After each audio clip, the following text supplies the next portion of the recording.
not me. I'm already done. Our trappers, yeah, that's me.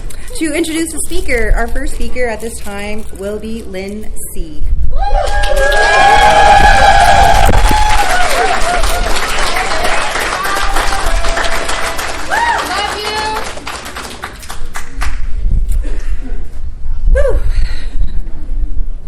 Hi everyone, my name's Lynn. I am an addict. I'm super honored to be speaking here at this convention. This is my hometown. I came into Narcotics Anonymous the year of 2011, which is when the last Sudbury Orkna was here. It was in 2011. When I got asked about a week and a half ago to speak on grief and recovery, I felt super honored for the reason I just said, and because it is my hometown. I came into Narcotics Anonymous back in 2011, and I felt super honored because it's such a dear topic for me right now. It's very fresh for me to be speaking on grief, and I'm honored because, you know, I'm going through my grief and I'm staying clean.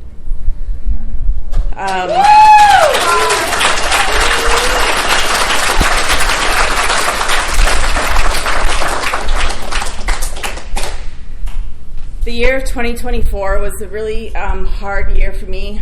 I've had a lot of losses.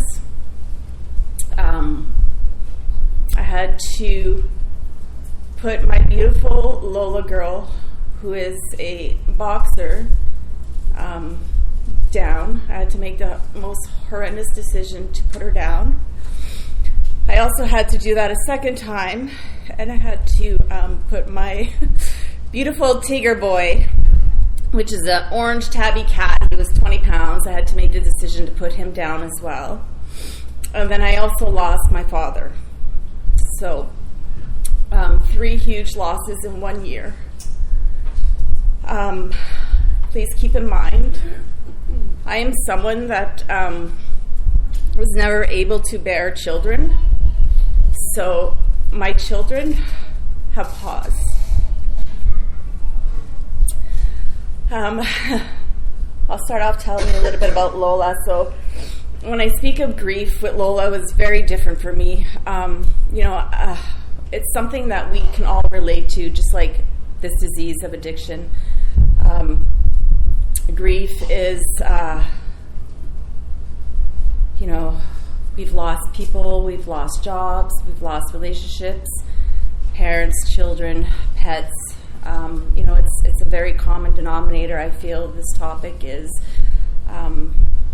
it's a part of life, and getting through it clean is a huge accomplishment in my eyes.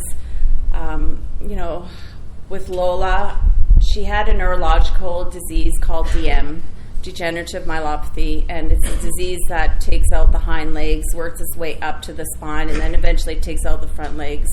Some of you might be familiar with it.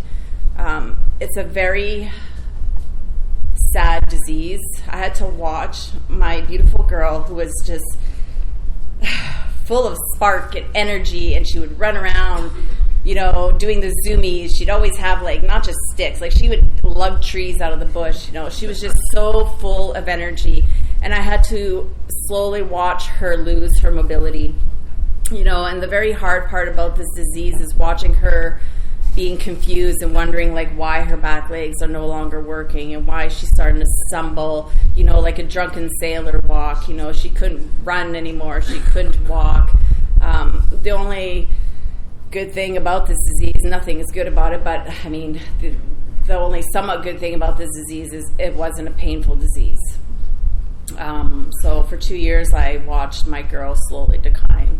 When I found out what she had, I started taking her to this wonderful place called Touch Animal Rehabilitation in North Bay. I used to travel there every week for 2 years. I did that to prolong her life, so I can keep her here with me. I also got in touch with this wonderful group called Tyson's Wonder Wheels. I found them on Facebook, and they sent me a loaner cart. So she had this little doggy wheelchair, and it gave her her mobility back. It gave her her freedom. We used to go in the bush. She used to go running, and she was able to be happy again, for the last year and a half, 2 years of her life. My career before my addiction took a hold of me was in healthcare. I learned to take care of her because of my past profession. I was able to take care of her. It came to the point where she was no longer able to relieve herself. I've learned on this journey that I grieve just as hard as I've loved. You can't love without grieving. So I've learned. And I loved that dog so much that, I assisted her in relieving herself. I did that 3 times a day. I took care of her. She'd always look at me for me to help her, and I was her mother, and she was like my recovery baby. My 1 year clean, she was my gift, one of my gifts for my 1 year clean celebration, and I took that very seriously. And I have a sponsor. She was my previous sponsor, and she knows there was a lot of fear around making that commitment to getting another dog, and I worked through that, and I committed fully to her to the day that I had to send her to the Rainbow Bridge. And she was such a warrior princess. She could not make me any more proud than what she had done. The day came that I had to make that decision, and there's this poem called The Good Death, and there's a part in that poem that, it says, "What are you waiting for?" And I read this poem about 10 times, and then, with the help of her veterinarian, my fiance, the people at Touch Animal, we made the decision that, it was going to be time to let her go. And I started the grieving process with Lola before she even left, by just knowing what was going to come of her, what this disease was going to do to her. It was like watching a very slow death, and it was very hard. I made the decision in December of 2023 that I'd be putting her down January 29th of 2024. Many people loved Lola. She was just like a special spirit. I walked into the room a while ago and I saw someone here that used to take care of her when I worked out of town, because I work in the construction mining industry. I'm a heavy equipment operator, and I'd go on runs, a week on, a week off. And as soon as I saw this person, I just got so emotional because it just reminded me of Lola. So the day that I had to make the decision was very hard, and I took some time off of work, and I spent the last week with her. I had people come over that loved her. I did all the things that I wanted to do with her, and just made it very special and spent that time with her. I thought that when I was going to have to put that dog down, that I was going to need like a leave of absence. I did take some time off work, but I got through it, and I got through it because of people here in Narcotics Anonymous that love me through it. And every day I shed a tear for her, for Tigger, and for my father. As time goes on, it gets a little bit lighter. I don't even know, the last 3 years I've cried so much. I was also taught that nothing grows without water. I don't know how I'm not 100 feet tall by now, because man, the water that's come out of me these last 3 years is incredible. I held her and I sang to her, "You are my sunshine," till her very last breath. And I'm forever grateful that, I was able to be clean through that.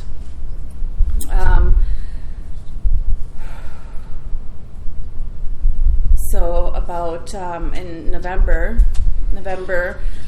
Remembrance Day, November 11th. So there's lots of I don't know. There's lots of numerology numbers and stuff that are very like prominent within my life, and the number 11 just shows up so much within my life. My birthday is 9/11, September 11th. The day Lola was put down was the 29th. 9 plus 2 is 11. My beautiful boy Tigger on November 11th. He was a 20-pound orange tabby cat that looked like Garfield. He was diabetic. The last, like, literally 2 years of my life revolved around my pets. It was like, do you want to go for dinner? Do you want to do this? It's like, no, I got to do this. I got to give my cat insulin. Like, I had to plan their life around mine. And I was okay with that because I made that commitment when I got them that I would take care of them, right?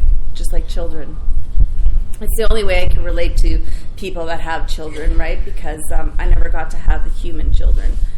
And it just wasn't in my cards. So I was getting ready one morning and I saw Tigger slowly like crawl past me, and I caught him in the corner of my eye and he just laid down. I thought, okay, well, that was weird. I thought it was just me, and then I picked him up and I put him down by his water gist, and he tried to go get water, and then he flopped over, and it was that moment that I knew that I was going to have to make that phone call, and it was very different from Lola because Lola was very much planned, and I had foreseen for like 2 years that the time was going to come. It was a very slow death, and with Tigger, it was just like that, I had to make that decision, and it was very hard because I had that cat in my addiction. I left Sudbury to get clean and start a new life in North Bay with, a few items in my car, my cat in my car, and the pipe in my hand, and I was going to start a new life, and, well, as many of you know, geographical changes don't work. It didn't for me anyhow. So, when I spent some time in North Bay jail, that cat spent time on his own, in the apartment, and I felt so much shame and so much guilt around my pets for what I had put my previous pet Missy through, and then Tigger through. So step work helped me through that, though. I had to let go of that shame and guilt to get better. So I had to make the decision. I had to make the phone call, and my current sponsor right now came with me to the appointment to put him down. And that was hard because it wasn't very peaceful. It was horrible. He put up a fight, little bugger. He put up a fight, and yeah. So 8 months after I lost Lola, my father passed. And I am very much a daddy's girl, and I got no shame in saying that. I love my father so much, and he was my rock throughout my addiction and into my recovery. He was there for me no matter what, never shamed me, never punished me. He just always reassured me that we would get through this together. I came into the convention yesterday, and I stopped and thought for a minute, like, which room am I speaking in? And I thought, when's the last time I was in this hotel? Even though this is my hometown, I haven't been in this room for like over 20 years. I think it's almost 28 years. So my father got married in this room. The dinner table was right against that wall. So when I knew I was going to be speaking in this room, I thought, like, are you kidding me? I miss him tremendously today, but it's very strange, and I was a little confused about this because, the process of grief, there's a process, and I almost felt like, that it was a bit of, like, just being unsure, right, and in denial of my father. Like, just, it wasn't reality, right? And I kept having to remind myself, and even to this day sometimes I'm like, I want to call my dad and talk to him. And I got to remind myself that I can't do that. But I think I get confused with that because I truly feel that he is here with me. I feel that he lives within me, and how could he not? Like, I'm his daughter, right? We share, like, his spirit is within me. That's what I believe.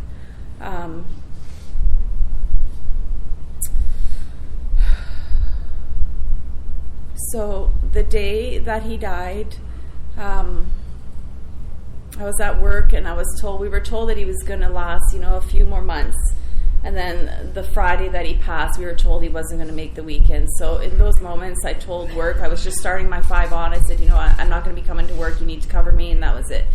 So by the time I got someone to come and take care of, so I ended up getting this new beautiful baby boy boxer, and I put my name on a list prior to losing Lola, and that had really helped me in the process also of losing Lola. And I felt a little bit of guilt doing that, but I had to work through that, and I don't feel guilty about that because I know it's what Lola would have wanted.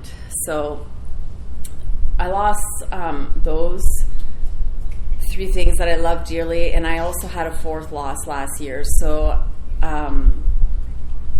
we put our name on a list, and the boxers were born, and there were 6 of them born in that litter, and the one that I chose died at 3 weeks old. And I couldn't believe it. I thought, are you kidding me? Out of all the dogs, mine that I chose died. Not that I wouldn't have wanted any of them to die. It's not at all. But I couldn't fathom why, And I was starting to love this beautiful puppy because I got to watch it be born. I got to watch it for the 3 weeks. I had named him Titan. And, my fiancé said Lola must have needed him more. So, that helped me okay, yeah. So another litter was right around the corner, so I chose another dog, and I allowed my fiancé to name him. So he named him Dozer. You can probably guess what we both do for a living with a name like that. So he's full of energy, he's beautiful, and he's just like an old soul, and I love him dearly. So I had to find someone to watch Dozer while I can go to the hospital. My fiance was coming back from working out at Westdome to come home because I said my father wasn't going to make the weekend, and he wanted to see my father, but he didn't get to. So I made it to where my father was at the hospital, and I got to spend his last 2 hours here. And another strange thing is, I got there at 9 o'clock at night. My father passed away at 11 o'clock at night. There's the 9/11 again. My fiance pointed out to me that my father passed away the 9th month at the 11th hour. There's the 9/11 again. So my father was in and out of hallucination, I guess you could say, the last week that he was at the hospital. So the day I saw him and the last 2 hours I spent with him, he wasn't alert. He didn't speak. I know he knows that I was there with him. I held his hand and just, talked to him and said what I got to say before he left. So I'm forever grateful to this program for allowing me to be clean through all this, for allowing me to stay clean through all this, because if you would have asked me when I first did a step 1, 12 years ago, my father was a reservation for me at that time. I thought, there's no way in hell I'd be able to get clean or stay clean if I lost my father. And, when I was sharing that in a meeting last year, I thought, here I am, I lost the one thing that I thought I couldn't manage to stay clean through. This whole process, has been a hard one, and it's still a hard one on a daily basis. This morning I opened my eyes and I cried. And then I put my big girl pants on and I just keep going, because that's what this program has taught me. I can't allow myself to stay stuck in it. I allow myself to feel it today, and I allow the tears to come and flow. And that's what I've learned. When I first came into these rooms, I didn't know how to open my mouth and talk. I didn't know how to share. I was very hard, and I couldn't show you guys who I really was, And when I was asked to speak, I became very emotional, and I thought, I know why I was emotional. It's not that I was scared to share with you guys, but I just knew that I was going to have to share some of my pain and some of my sorrow and some of my grief with you guys. And that in itself is a little bit healing, right? Throughout this process, I had pulled myself back from some people and the rooms because I just didn't want to share some of my stuff. I wasn't ready to, and that's okay. I'm still learning as I go in this process, and I've learned that, definitely, like, the harder I love, the harder I grieve. And, I've often thought, like, what is love, And love is just, like, Lola has taught me what love is. Everything I did for her, like, that is love. I put her in front of me because I loved her so much.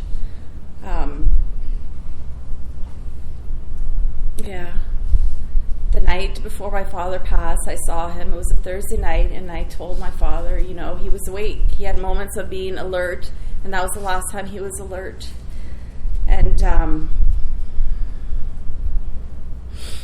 growing up, he'd always say, like, he'd always tell me things, you shouldn't have done that, or you shouldn't have did this. And I'm like, I know. He's like, no, you don't know. Well, I did this. And he's like, yeah, I told you not to. And I'm like, yeah, I know. He's like, no, you don't know. Because if you did know, you wouldn't have done none of that, right? It was always like something he'd say to me.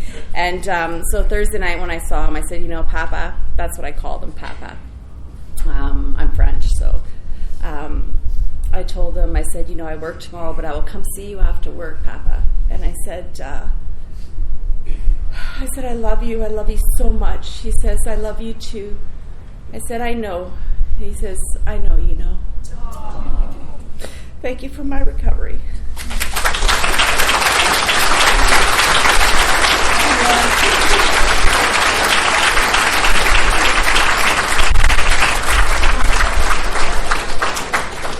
Thank you, Lynn.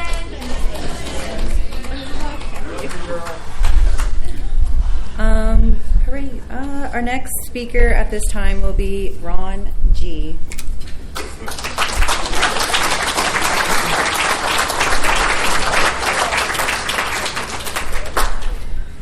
Hi everybody, I'm Ron and I'm an addict. And I really don't know what I'm doing up here. I never knew how to deal with grief when I was using. I used for half my life. I learned very young to shut down when things got tough or things were hurting. So if I was hurting physically or mentally, I showed no emotions. I kept it inside. I remember my father saying to me once the cat died or something like that, and I was crying, and he said, if you want something to cry about, I'll give you something to cry about. That's the way he was brought up, and that's the way I was brought up too, I guess. But I didn't think that my life would go the way it did, and I started using it about the age of 13, and continued on till I was 33. And I know now that what I didn't know then was that's at the time I started using, I shut down that capacity to feel. I didn't show any emotions after that, or reach out to people to talk to what's going on. I suffered a couple of losses along the way. My aunts, a couple of aunts passed away that looked after me when I was younger, and really didn't grieve that at all. The same as for my two of my uncles that passed away, the same sort of thing. And I continued to use, like I said, for about 20 years. So I was 33 at the time, or not quite 33. I think I was 32. My father had moved up to North Bay, and he was sick, and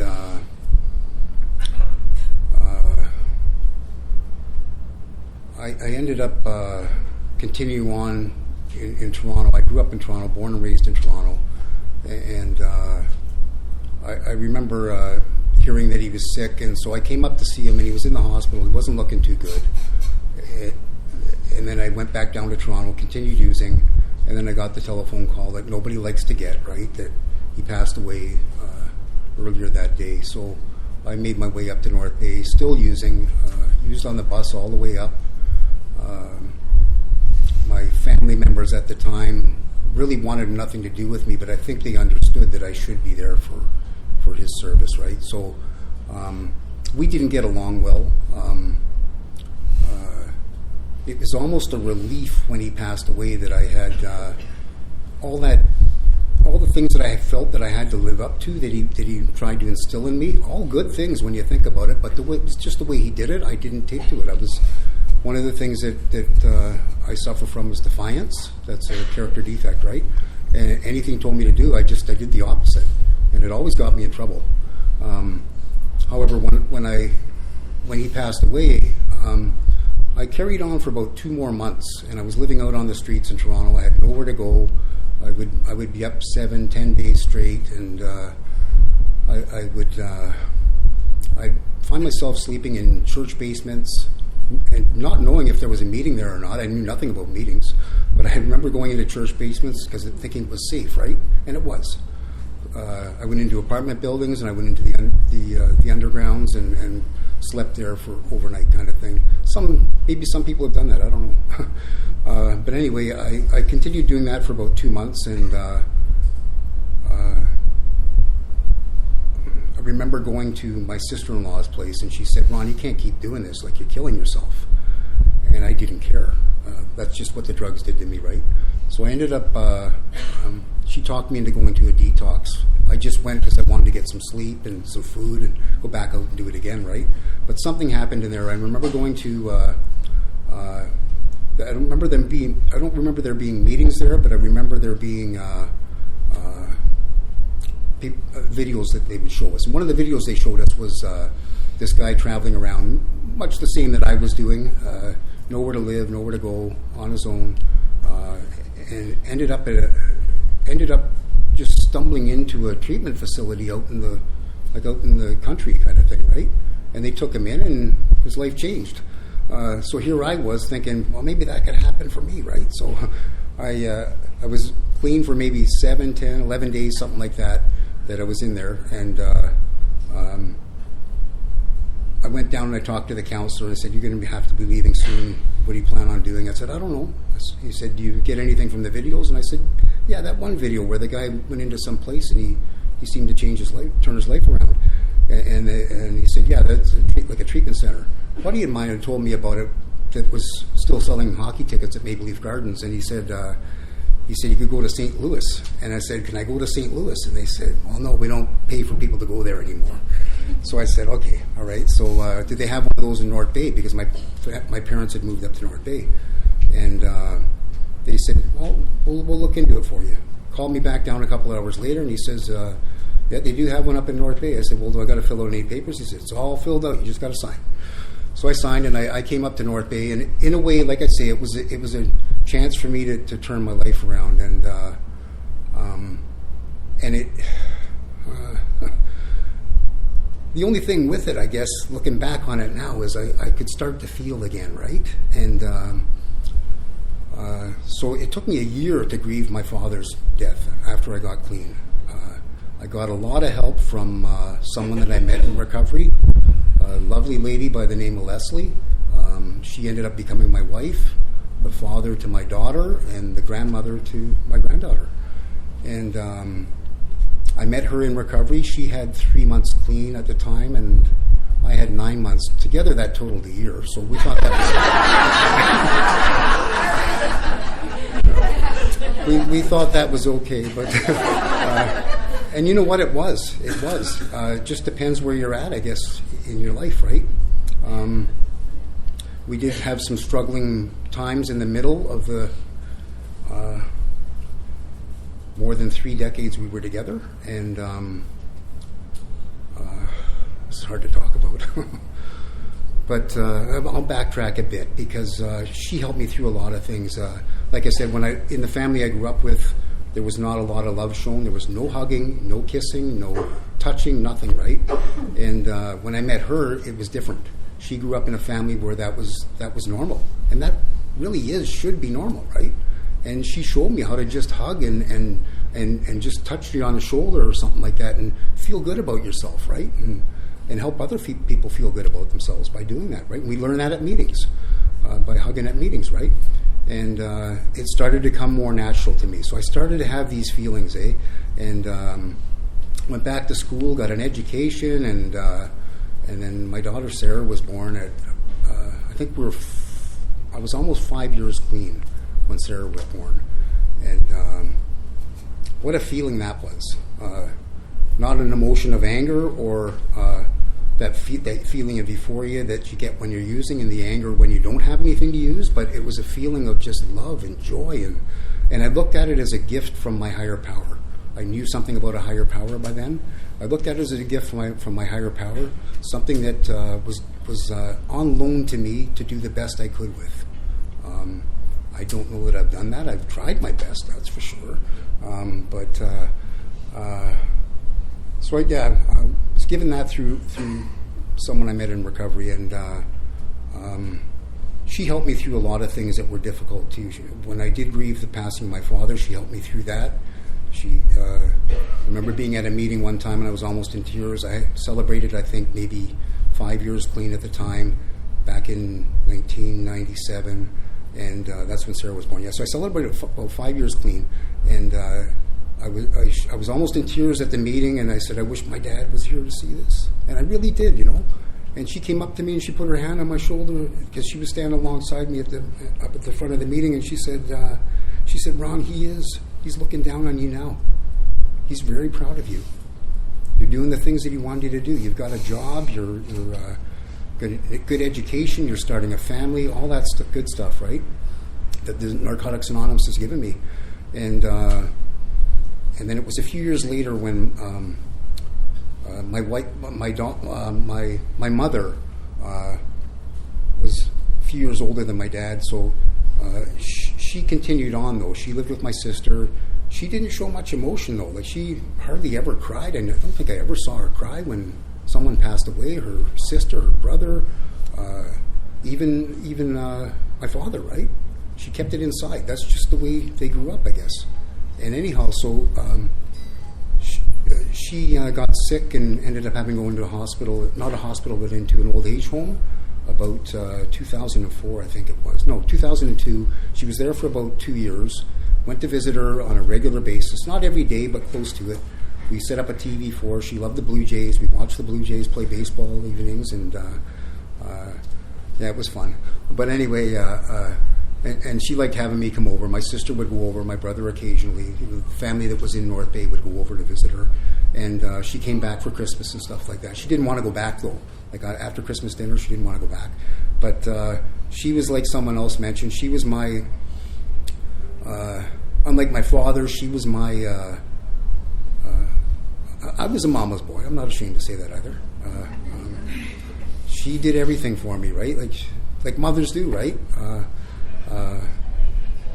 I ended up getting into trouble with the law, like some of us do, and she ended up coming visiting me in places that, in jail. She came to visit me in jail, and would bring me money to put into my canteen, and everywhere that I went, she was the only one that came to visit me. Everyone else was ashamed to come and see me, and but she came, and she would do anything for me, probably to the point where it wasn't healthy, but she would do anything for me. Anyhow, she ended up getting sick, and remember going up to visit her in the hospital, and she was only there the one day, and my sister came up to me. She was crying, and she said, "You go and lay with her now," because they had put her on some medication to get her through the process of passing away, right? And her organs were shutting down, and my sister said, it's your turn to go and hold her hand, right? So I went and climbed into the bed with her and held her hand, and I could hear her breathing and everything, and all of a sudden she stopped breathing. But the whole time I was telling her, like, it's okay, Mom. You've done everything you can in life. You've done the best with what you've had, and it's okay to go. She was 84 years old at the time. She was in her 84th year, long, healthy life. And I was clean 13 years at the time, I think. So I had a pretty good handle on what to do with these things, right? How to go through it. And so I remember crying after I left, and cried at the funeral, and I remember my daughter seeing me, and she was 7 or 9 years old. I forget how old at the time. 7 years old at the time, I think.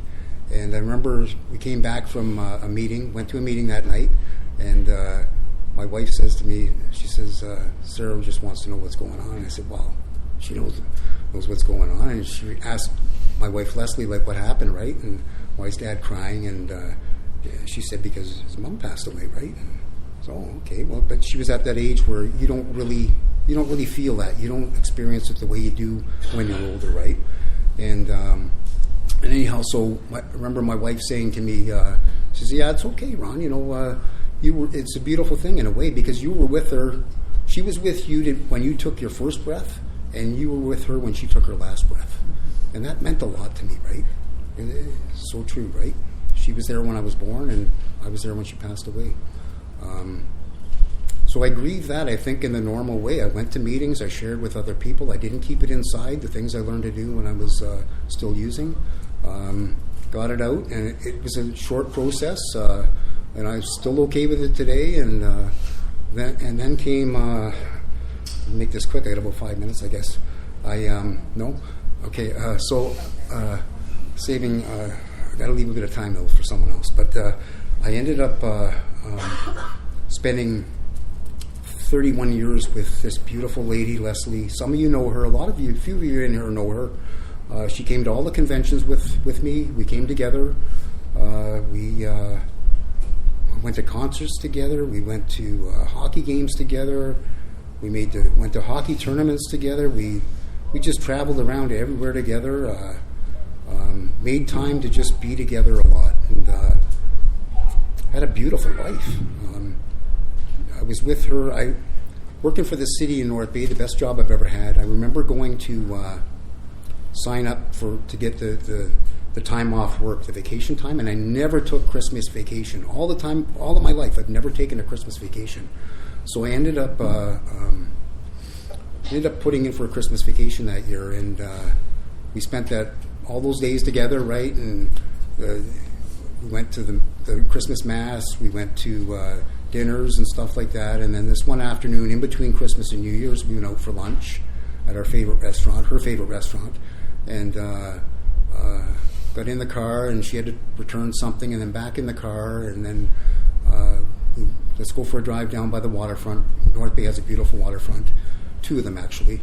And anyway, we went down for a drive by the waterfront, and we just hit the Memorial Park driveway, and she started holding her chest and opening the window, and she brought her knees up to her chest. "Les, you okay?" And she said, yeah, just keep driving. Not knowing that she was having a massive heart attack at the time. And I remember driving along the waterfront. It was a beautiful day. It wasn't too cold out. The lake was full of ice, and got to the other end of the drive, Memorial Park Drive, and she wanted to go for a coffee. And I don't know how she got that out, because she was just having a heart attack. I didn't know that at the time, though. So I said, no, we'll grab the coffee and we'll head back this way. So we got partway back onto the waterfront, and she started vomiting, and these are signs of heart attacks I learned later on, right? So the speed limit along Lakeshore, or along the waterfront, is 40 kilometers an hour, because it's a sightseeing thing, right? So I had my 4-ways on. I was doing 80. I was passing people, honking the horn to get around them. Nobody really got mad at me or anything. I guess they figured it was an emergency, and it was. So I got her up to the hospital in about 5 minutes, if that. They came out, they grabbed her, they took her in on the gurney, and they called me an hour and a half later. It was during COVID, so nobody could go in. And they said she's had a massive heart attack. We're airlifting her to Sudbury. If you want to see her, you're going to have to go out there tomorrow, right? So that's what I did. I went out the very next day with one of her daughters, Sarah's older sister, and they only allowed 2 of us in at the time. Eventually, it got down to only allowing 1 of us into the hospital at the time, and it was me. So I was going just about every day from North Bay. I'd go to work in the morning, get up at 5 o'clock in the morning, go to work, go out to the hospital, see her, and she did recover enough to make it back out of the hospital, but she was back and forth. And then she went in just after Christmas time in 2004, 2003, and then in 2004, January of 2004, so about a year and a half ago, I saw her the night before, and I remember holding her hand and telling her I loved her, and she told me she loved me, and I had to go off and referee hockey, and I said, I'll be back up tomorrow to see you. And sure enough, I went back up the next day around noon. Another beautiful sunny day and everything.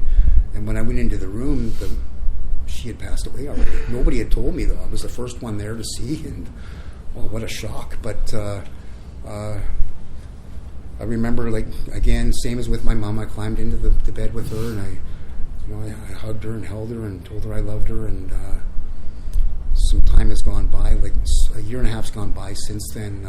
Very hard in the beginning. The first 3 months were extremely hard, not only on me but on the family. And I managed to stay at work and get through work, and then all of a sudden I couldn't take it anymore. I went to the World Convention in Washington last year. When I came back, I thought I need some time off work. So I've been off work since. I've gone to an 8-week program on grief therapy with a group of other men and another woman that was going through the same situation. And what a big help that was, because you could grieve together. There were other people that were going through the exact same thing you were going through. I could share at meetings. The day that Leslie passed away, I don't know how many people, 6, 7, 8 people from the fellowship came to the house right after there was an area meeting that day, I think. Yeah, there was an area meeting that day, and the people came to the house and they brought flowers, food, mostly food, and what a big support system we have here, right? We don't have that anywhere else. I didn't learn that when I was using. I do know that there's another one coming up for me. It's grief through music. I'm not a musician by any means. I've been to a lot of concerts, but I'm going to go. I'm going to do whatever drum or whatever that I have to do, right, to continue to get through this. I could not do it with this fellowship. I know that. I went to 90 meetings in 90 days the day she passed away. Actually, I continued to go to another extra 2 months after that. I didn't miss a day. People just help. Such a big help. Yeah, I'm grateful for what this program's given me. I don't really show a lot of emotion still. I do when I'm on my own or with other people that, I don't know. But I'm a lot better with it today. I miss her dearly. She is here with us. She's here with me. I have one of those necklaces that you carry around, and she's with me everywhere I go today. I believe that. Just like what she said, like she said, my dad was here looking out for me. She's here looking out for me too. So I'm grateful for what this fellowship's given me. Before I'm gonna wrap it up with that. But I'm gonna let my daughter come up and say something. She has something she wants to read, if that's okay. She has 5 minutes. Perfect. Thank you very much.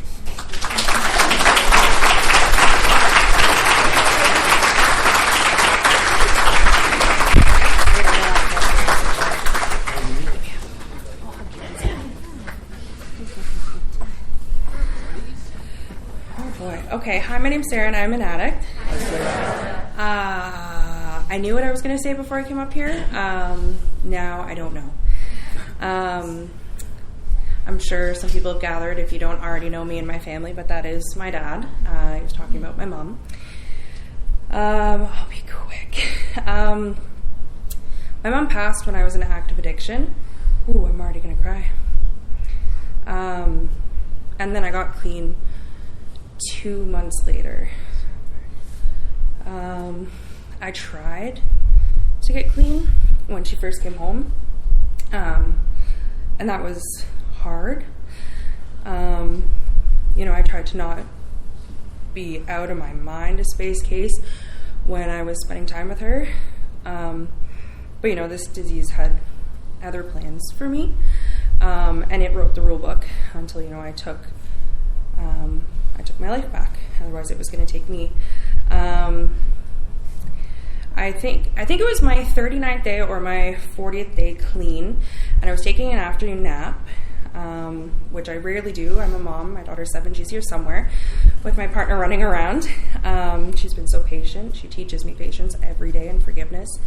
But yeah, it was about 39 or 40th day clean. I took an afternoon nap. The sun was shining, and I'm sweating so bad. Oh my gosh.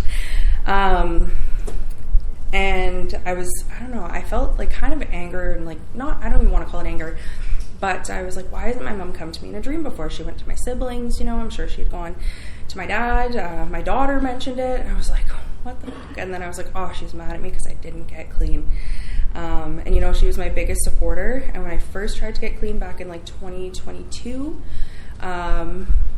it was after her heart attack. She came to meetings with me to make sure that my ass was in a seat, because I deserve to be there, and I still do. We all do, But it didn't stick for me.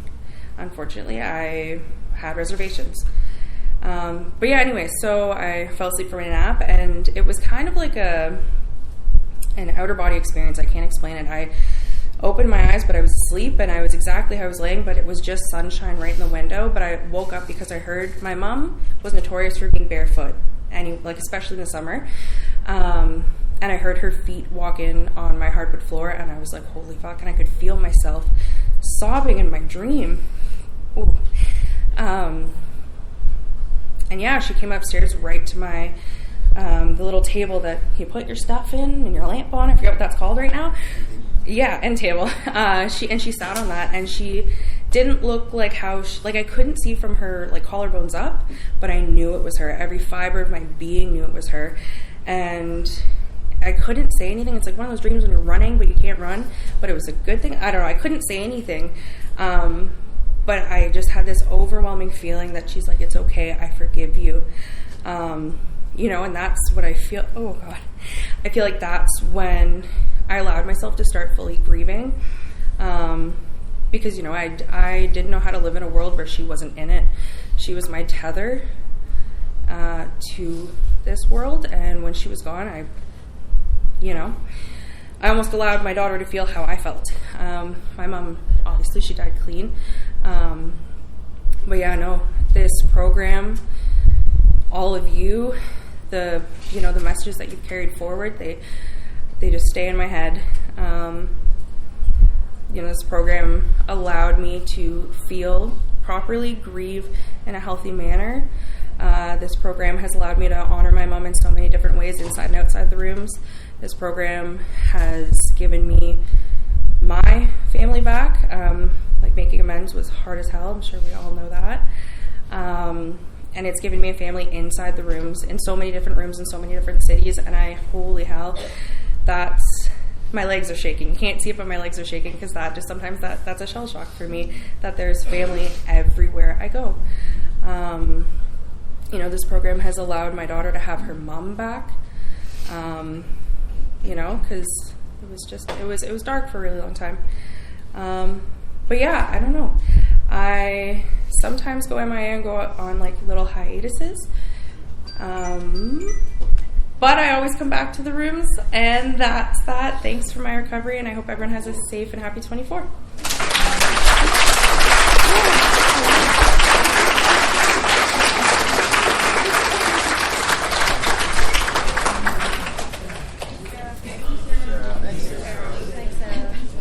I would like to, can we just give another round of applause for our, thank you so much.